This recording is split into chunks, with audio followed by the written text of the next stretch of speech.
ఏమంటే ఏం జరుగుతుందండి అసలు మన రాష్ట్రంలో ఏం అర్థం కాకుండా ఉంది.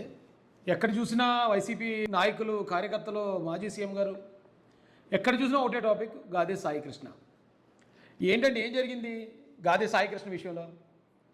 ఎవరో గురుమూర్తి గారు ఎవరో ఇద్దరు ఎంపీలు చేయాలని జాతీయ మానవ హక్కుల సంఘం చైర్మన్ జస్టిస్ రామసుబ్రహ్మణ్యాన్ని వైసీపీ ఎంపీలు మానవ హక్కుల సంఘం నేషనల్ హ్యూమన్ రైట్స్ని కలిసారట.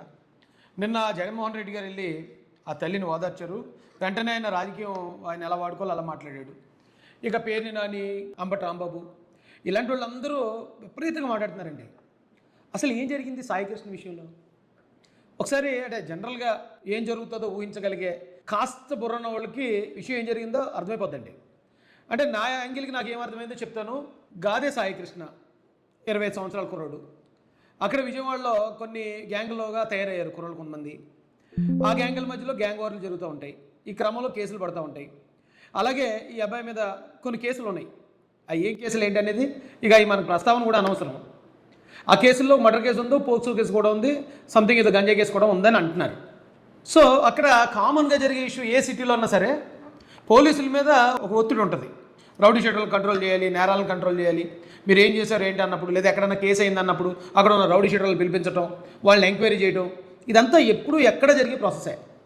ఆ ప్రాసెస్లో భాగంగానే అక్కడ ఉన్న వాళ్ళని కొంతమంది రౌడీ షీటర్లని సిఐ నాగరాజు గారు పిలిపించారు. పిలిపిస్తే ఈయన సాయికృష్ణ ఎక్కడో దూరంగా ఉండేటట్టు అక్కడి నుంచి కూడా ఆయన పిలిపించారు. ఎంక్వైరీ ఏదో చేయడానికి వాళ్ళ స్టైల్లో వాళ్ళు మొదలు పెడతారు కదా, మొదలు పెట్టి ఉంటారు. అక్కడ ఏదో రాంగ్గా ట్రీట్ అయింది, అంటే రాంగ్ హ్యాండ్లింగ్ ఏదో జరిగింది. జరిగిన తర్వాత ఏం జరిగింది అంటే ఆయనకి ఒకవేళ దెబ్బలు తగిలితే హాస్పిటల్లో చేర్చారా, లేకపోతే ఆయన చనిపోతే ఏమైనా జరిగిందా, లేదా ఆయన మామూలుగా వదిలేస్తే ఆయన ఎక్కడికైనా వెళ్ళిపోయాడు అనేది అక్కడి నుంచి తెలియాలి. కేవలం కారణం ఏంటంటే ఏదో ఒక చిన్న చితక కేసుల్లో తీసుకెళ్ళి ఎంక్వైరీ చేయడానికి ప్రయత్నించారు సిఐ నాగరాజు గారు. అది రాంగ్ హ్యాండ్లింగ్ అయింది. ఇప్పుడు ఈ రోజున ఎంతవరకు వచ్చిందంటే ఆ సిఐ నాగరాజు గారు సస్పెండ్ అయిపోయారు. ఆయన మీద మర్డర్ కేసు ఎఫ్ఐఆర్ అయిపోయింది. ఈ కూటమి ప్రభుత్వంలో చంద్రబాబు నాయుడు గారు, పవన్ కళ్యాణ్ గారు, లోకేష్ గారు ఎంత పోలీస్ అయినా, ఎంత మనం గవర్నమెంట్లో ఉన్నా తప్పు చేస్తే ఎవరి మీద అన్నా మనం యాక్షన్ తీసుకోవాల్సిందే అని డిసైడ్ చేశారు. ఆర్డర్స్ వచ్చేసి ఆయన మీద మర్డర్ కేసు ఫైల్ అయిపోయింది. రేపు 29న హైకోర్టు వారు చెప్పారు ఆయన్ని కోర్టులో ప్రవేశపెట్టమని. ఆ 29కి సిఐ నాగరాజు గారు ప్రవేశపెట్టగలిగితే ఓకే, ప్రవేశపెట్టలేకపోతే ఏం జరిగిందో చెప్పాలి, ఎంక్వైరీలో తేలాలి. ఒకవేళ ఈయనేమన్నా కనుక సాయికృష్ణని మిస్ హ్యాండిల్ చేసినా, ఆయన ప్రాణానికి ఏమన్నా నాగరాజు గారి వల్ల ప్రమాదం ఉన్నా మర్డర్ కేసులో జైలుకి వెళ్ళిపోతాడు. ఇది విషయం. అయితే ఇందులో ఈ ఎవరైతే సిఐ గారు ఉన్నారో సిఐ గారు తప్పు లేదా అంటే తప్పు ఉంది. ఇప్పుడు వాళ్ళు ఎంతవరకు వాళ్ళందరూ ఉద్యోగస్తులే. ఉద్యోగస్తుడు ఎంతవరకు ఉండాలి అంతవరకే ఉండాలి తప్ప అంతకు మించి వెళ్ళిపోవడం వల్ల ఇలాంటిది ఏదో ఎక్కడో చోట మిస్ఫైర్ అవుతుంది. వీళ్ళు 100 మంది రౌడీ షీటర్లను కౌన్సిలింగ్ ఇచ్చి ఉంటారు. కౌన్సిలింగ్ అంటే నేను చెప్పేది అర్థమే, భయం చెప్పుంటారు. ఆ 100 మంది బాగానే ఉండి ఉంటారు. ఈ ఒక్క విషయంలోనే ఇది మిస్ఫైర్ అయి ఉంటుంది. ఏమైంది? సిఐ నాగరాజు లైఫ్ ఖతం. నిజంగా ఇప్పుడు కనుక ఆ సాయికృష్ణకి ఏమైనా జరిగినట్టు కనుక బయటకు వస్తే సిఐ నాగరాజు జీవితం అయిపోయినట్టే. ఆ సాయికృష్ణ విషయం ఏముంది? సాయికృష్ణ విషయం ఇవాళ మామయ్య చెప్తున్నారు, ఇది ఎవరో అన్నది కాదు.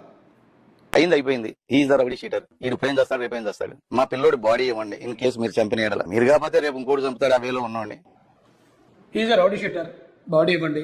మీరు కాకపోతే ఇంకొకటి అన్న రేపన్నా ఇంకొకటి చేతిలోనే చచ్చిపోతాడు, బాడీ ఇవ్వండి అని మాత్రం వాళ్ళ మామయ్య గారు మాట్లాడుతున్నారు.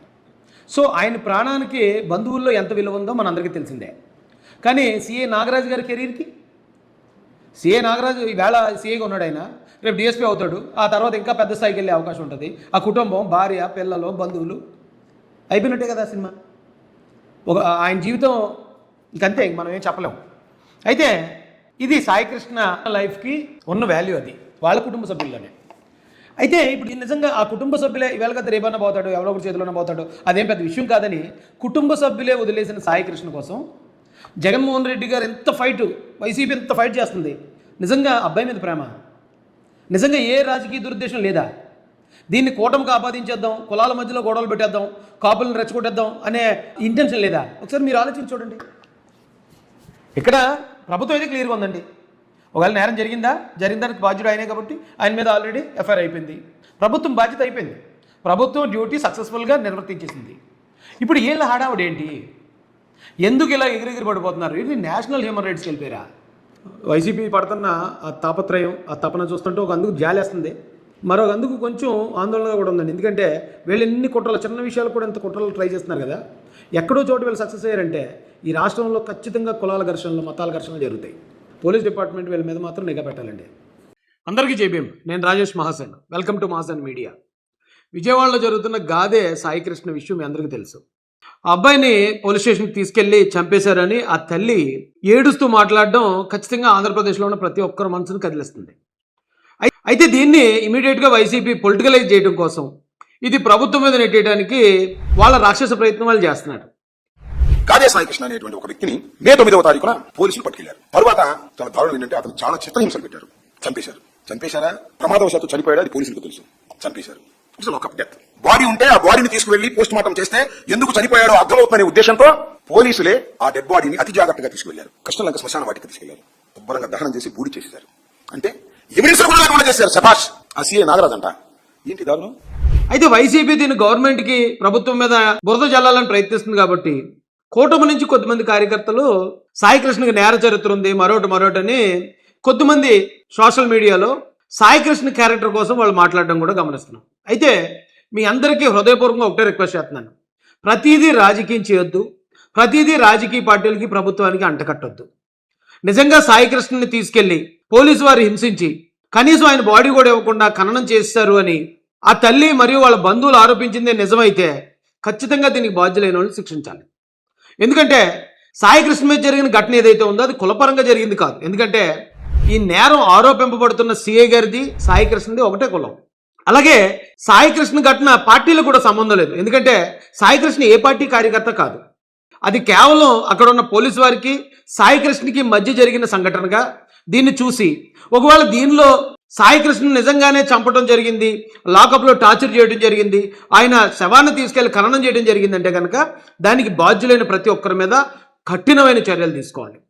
లేదా పోలీసు వారు దీని మీద ఇమీడియట్గా ఎంక్వైరీ చేసి వాస్తవాలు, నిజానిజాలు నిర్ధారించాలని మేము హోంమంత్రి గారిని, అలాగే ఆంధ్రప్రదేశ్ డీజీపీ గారిని కూడా హృదయపూర్వకంగా రిక్వెస్ట్ చేస్తున్నాం. ఇక ఈ విషయంలో వైసీపీ ఎంటర్ అవడానికి, వాళ్ళు ఏమైనా డిమాండ్ చేయడానికి వాళ్ళకి అసలు అర్హత లేదు. ఎందుకంటే గతంలో డైరెక్ట్గా పార్టీ పేరుతో ఎమ్మెల్యేలు, ఎమ్మెల్సీలు, ఎంపీలు, మంత్రులే నేరాలకు పాల్పడ్డ చరిత్ర వాళ్ళది. నేరాలకు పాల్పడిన ఏ ఒక్క నాయకుడి మీద కూడా చర్యలు తీసుకొని చరిత్ర జగన్మోహన్ రెడ్డి గారిది.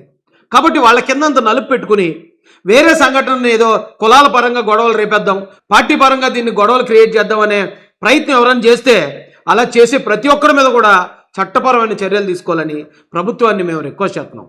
ఇక సాయికృష్ణ విషయానికి వస్తే ఆయన మీద చాలా కేసులు ఉన్నాయి, అది ఇదని చాలా మంది పోస్టులు పెట్టడం నేను చూశాను. ఆ వయసులో కుర్రోళ్ళు చాలా చోట్ల 2 గ్రూపులుగా ఏర్పడి ఒకళ్ళ మీద ఒకళ్ళు, అలాగే అది సినిమాల ప్రభావం కావచ్చు, లేదా మరొక ప్రభావం కావచ్చు, అది సర్వసాధారణం సిటీస్లో. ఒకవేళ నిజంగా అతని మీద అన్ని కేసులు ఉన్నా కూడా వాళ్ళు ఆరోపిస్తున్నట్టు ఆయన్ని నిజంగా కొట్టి చంపడం జరిగితే కనుక అలా కొట్టి చంపిన ప్రతి ఒక్కరూ నేరస్తులేండి. ఎందుకంటే మనం ప్రజాస్వామ్యంలో ఉన్నాం. ఇక్కడ ఎవరైనా నేరం చేస్తే నిర్ధారించాల్సింది, శిక్షించాల్సింది కేవలం కోర్టులు మాత్రమే. ఇక హక్కు మరొకరు ఎవరికీ లేదు. ఇంకెవరో ఆ పని చేసినా కూడా చట్టాన్ని చేతిలో తీసుకున్న కారణంగా వాళ్ళు కూడా శిక్షార్హులు అవుతారు. కాబట్టి మహాసేన మీడియా నుంచి మేము కోరుకునేది కూడా హోంమంత్రి గారిని, డీజీపీ గారిని ఇమీడియట్గా దీనిలో ఉన్న వాస్తవాలు తేల్చండి. వైసీపీ అల్లర్లు రేపే ప్రయత్నం చేస్తుంది, వాళ్ళని కూడా కట్టడి చేయాల్సిందిగా రిక్వెస్ట్ చేస్తున్నాం. దీనిలో ఎవరు బాధ్యులు ఉన్నారో, ఎవరు నేరస్తులు ఉన్నారో త్వరగా తేల్చి వాళ్ళని కఠినంగా శిక్షించడం ద్వారా ఆ తల్లికి న్యాయం చేయాల్సిందిగా హృదయపూర్వకంగా కోరుకుంటున్నామండి. జై భీమ్, జై భారత్, జై జై మహాసేన, జై తెలుగుదేశం, జై చంద్రబాబు, జై జై లోకేష్ అన్న.